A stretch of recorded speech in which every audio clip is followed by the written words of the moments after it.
Hola, ¿qué tal amigos de YouTube? Bienvenidos a mi canal de Historia. Hoy traemos un nuevo vídeo dedicado a preguntas cortas de selectividad. Vamos a ver el tema número 4, en el que veremos la España del siglo XVIII, centrándonos siempre en los reinados de los Borbones. Sobre todo, vamos a centrarnos en los reinados de Felipe V y Carlos III. Es importante que tengas en cuenta de estos dos reinados sus importantes hechos históricos como son la Guerra de Sucesión Española y por otro lado las grandes medidas reformistas que hizo Carlos III con ese denominado despotismo ilustrado. Sin más dilación vamos a comenzar con la batería de preguntas. Espero que os guste, mucho ánimo y dentro vídeo.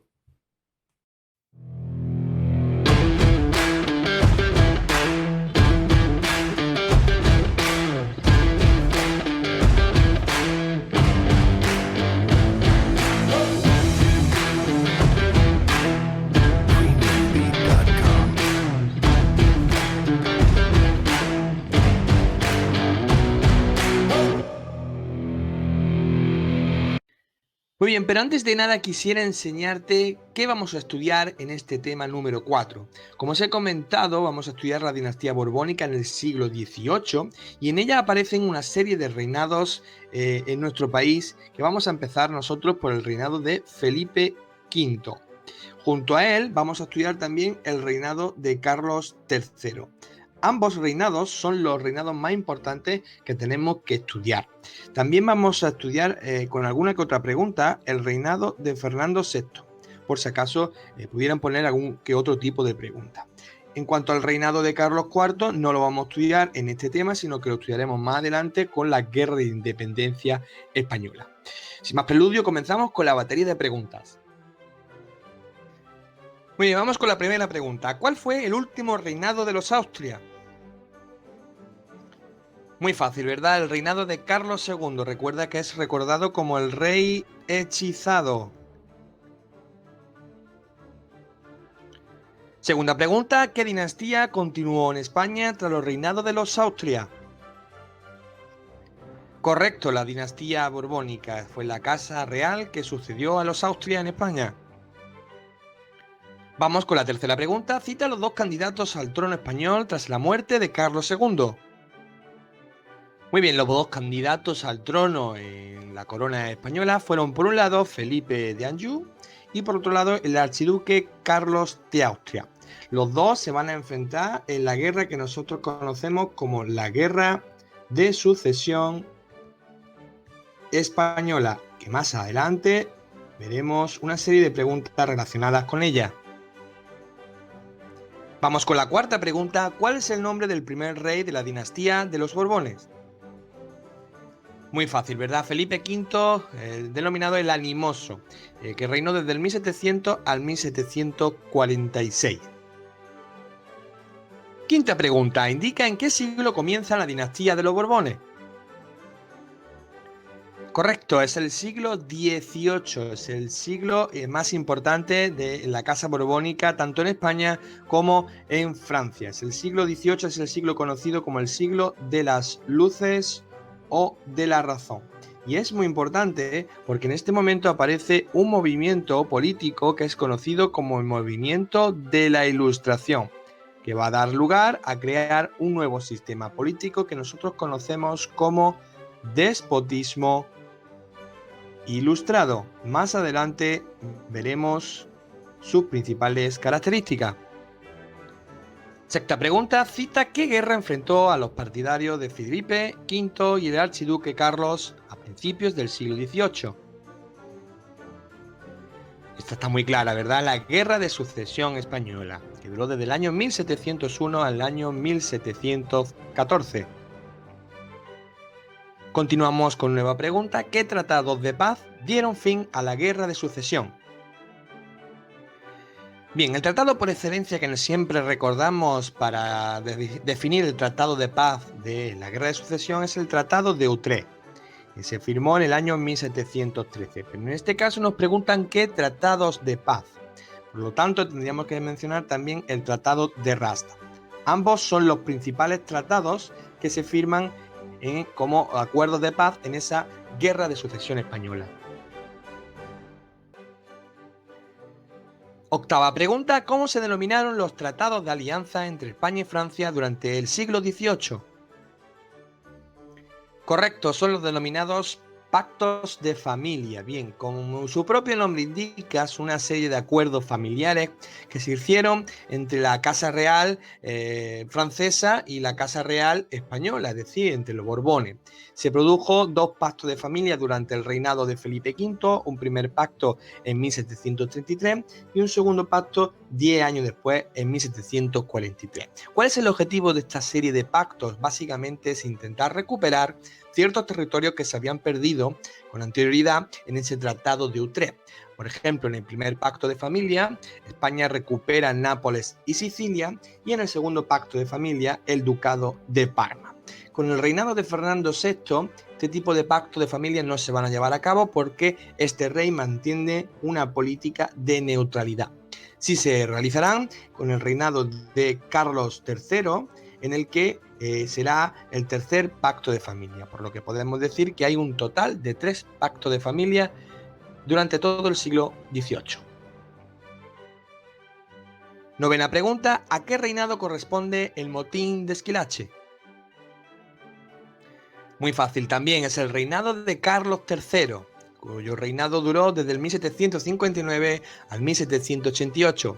Recuerda que este rey, Carlos III, es considerado o es llamado popularmente como el mejor alcalde de Madrid. Y lo es por la gran cantidad de reformas que hizo tanto en la capital española como en España.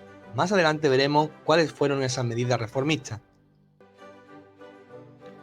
Vamos con la décima pregunta. ¿A qué reinado corresponden los decretos de nueva planta? Explique brevemente en qué consistieron. Bien, los decretos de nueva planta se produjeron durante el reinado de Felipe V. ¿Cuál fue el objetivo de estos decretos de nueva planta? El primero y el más importante fue el de castigar a los territorios de la Corona de Aragón. ¿Por qué a la Corona de Aragón?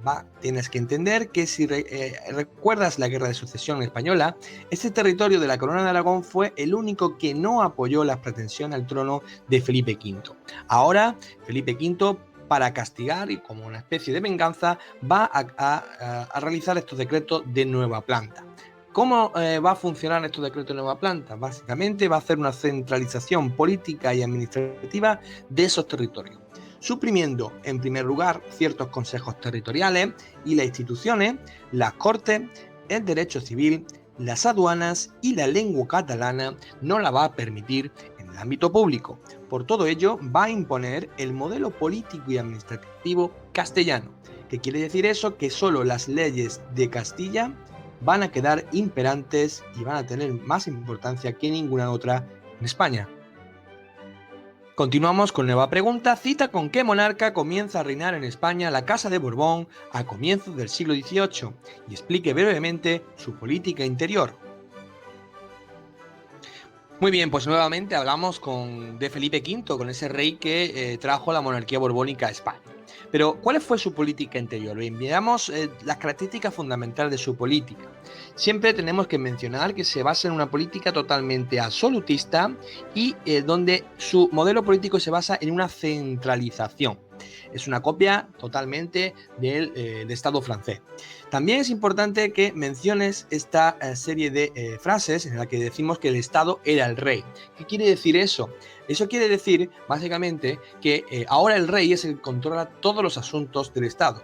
Si recordamos con reinados anteriores, con el reinado de los Austria, por ejemplo, con los reinados de Felipe III y Felipe IV, estos reyes dejaron el poder a unos personajes que se fueron llamados válidos. Ahora no, ahora el rey es el que controla toda la situación y todo el asunto del Estado. En este sentido, va a hacer una administración en 3 partes. Por un lado, administración general, administración territorial y administración local.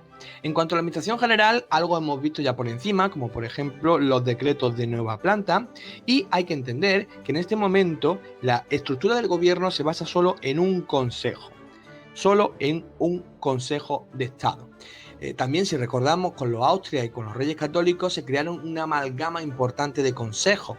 Ahora no, ahora se suprimen todos esos consejos y solo quedará uno por decidir todos los asuntos del Estado. En cuestión de la administración territorial, Felipe V va a crear un personaje o una institución nueva, como son las intendencias y esa figura del intendente, que va a controlar los municipios recaudando impuestos. Va a crear esa división provincial que podéis ver ahí en el mapa y en la administración local. Y por último, va a crear la figura del corregidor, como un representante del rey en aquellos pequeños municipios de nuestro país. Continuamos con nueva pregunta. ¿Qué tratado puso fin a la Guerra de Sucesión Española? Explique brevemente las consecuencias de dicho tratado. Bien, anteriormente hablábamos del Tratado de Utrecht y de Rastatt como los dos tratados que ponían fin a esa guerra de sucesión. En este caso vamos a explicar cómo tiene lugar ese Tratado de Utrecht y cuáles fueron las concesiones o las cláusulas que se propusieron en este tratado. Para empezar, tendremos que decir que este tratado supone uno de los mejores ejemplos de entendimiento entre las distintas potencias del momento. Además, hay que decir que se firmó por ello en Utrecht y que se acuerdan tres cosas fundamentales que tenemos que mencionar. La primera de ellas es que se reconoce en España a Felipe V como rey de España. Por otro lado, a Carlos VI, es decir, el archiduque de Austria, se le va a conceder numerosas posesiones que pertenecían al Imperio Español, como fueron Nápoles, Sicilia, Milán y los Países Bajos españoles, que eran no otra cosa que Flandes. Por otro lado estaba Inglaterra, que fue la gran triunfadora del conflicto, y se quedaba con Menorca, con Gibraltar, y sobre todo en lo que más salió aventajada fue en que ya rompía ese monopolio español de comercio con las Indias. Ahora se quedaba con el navío de permiso, es decir, poder comerciar con América, y el derecho de asiento, el poder traficar con esclavos. Todo esto supuso que la hegemonía francesa de la Casa Borbónica pues empezara a perder importancia de cara al contexto internacional y que Inglaterra quedara mucho más aventajada de cara a ese contexto internacional, siendo una de las primeras potencias mundiales. Continuamos con nueva pregunta. ¿Cómo se conoce el modelo político del rey Carlos III? Explique brevemente las medidas reformistas llevadas a cabo durante su reinado. Muy bien, como antes al principio del tema os mencionaba el modelo político de la Ilustración, que era el despotismo ilustrado. Este es el modelo político de Carlos III y va a realizar una serie de medidas reformistas. ¿Cuáles fueron las medidas reformistas que va a llevar a cabo Carlos III en España? Yo siempre menciono que deben de ser 4. La primera de ellas son las reformas urbanas en Madrid, como el alumbrado, el alcantarillado y las distintas obras públicas. Se recuerda, por ejemplo, la construcción de la Puerta de Alcalá, Cibeles, etcétera, etcétera. Por otro lado, las reformas en agricultura, en la que destaca al ministro Jovellanos, o el ilustrado Jovellanos, con ese informe de la ley agraria, cuyo objetivo era intentar modernizar la agricultura española. Por otro lado, también la liberalización del comercio con América. Esto quería decir que ya no solo en Cádiz era el único puerto que podía comerciar en España con América, sino que se abrieron todos los puertos españoles para que pudieran comerciar con las Indias. Por último, ese cambio de usos y costumbres que se hizo durante este tiempo, sobre todo el evitar que se tiraran las aguas sucias a las calles, y el cambio de vestimenta desde la capa larga a la capa corta y el sombrero largo al sombrero mucho más corto. Todo esto para evitar la delincuencia en nuestro país. Todo esto sabemos que, sobre todo el cambio de uso y costumbre, llevaría a cabo como detonante un hecho insólito como fue el motín de Esquilache en el año 1776. Que es importante también que lo tengas en cuenta como posible pregunta corta. Bueno, y por último vamos a terminar con dos preguntas de definiciones. Siempre te propongo ciertos conceptos que creo que son importantes que tengas en cuenta, por si pudieran preguntarlo de esta manera. La pregunta que te propongo es: define el concepto de despotismo ilustrado. Bien, ¿cómo definiríamos despotismo ilustrado? Pues bien, tendríamos que decir que es la forma de gobierno de los regímenes absolutistas del antiguo régimen, que siempre van a tener un marcado carácter reformista ilustrado. y que para intentar lograr la felicidad de sus súbditos lo hacen mediante el buen gobierno, es decir, realizan numerosas reformas para así mantener al pueblo tranquilo y, entre comillas, contento con esa serie de reformas que están realizando. Todo esto se puede resumir siempre con la siguiente frase que todos conocemos como la de todo para el pueblo, pero sin el pueblo. En España ya hemos dicho que nuestro mejor representante es Carlos III. Y por último, y para terminar, define el concepto de catastro de Ensenada. Bien, el catastro de Ensenada, antes de nada, tienes que saber que se realizó durante el reinado de Fernando VI. Ese reinado que está en medio o a caballo entre el reinado de Felipe V y el reinado de Carlos III. Bien, el catastro de Ensenada fue realizado, como su propio nombre indica, por el marqués de Ensenada, que inició todo un ambicioso proyecto de reforma de la hacienda castellana. ¿Cuál fue el objetivo? El objetivo era acabar con el caos que tenía España, incluso Castilla, con una gran variedad de impuestos. Por ello propuso un impuesto único que lo denominó el catastro, un impuesto sobre todas las posesiones y siempre de acuerdo al nivel de riqueza de sus poseedores, aunque no se pudo aplicar de forma total debido a esa resistencia de los distintos estamentos más poderosos, como perfectamente se puede entender por la parte de la aristocracia, sí permitió pues aumentar los ingresos del Estado y así terminar con cierta justicia del sistema anterior. Bueno, y hasta aquí el vídeo de hoy. Como has podido comprobar, hemos visto toda una serie de preguntas enfocadas a los reinados de Felipe V y de Carlos III. De Felipe V te recomiendo que siempre tengas muy en cuenta la Guerra de Sucesión Española. Si tienes alguna duda con ella, visita mi canal porque en él encontrarás un vídeo donde explico todos los detalles sobre esta guerra. Además, de Carlos III es importante que recuerdes esas medidas reformistas y esa política del despotismo ilustrado.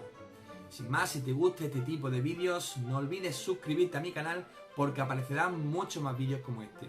Como siempre, te deseo mucho ánimo y nos vemos en el próximo vídeo. Adiós.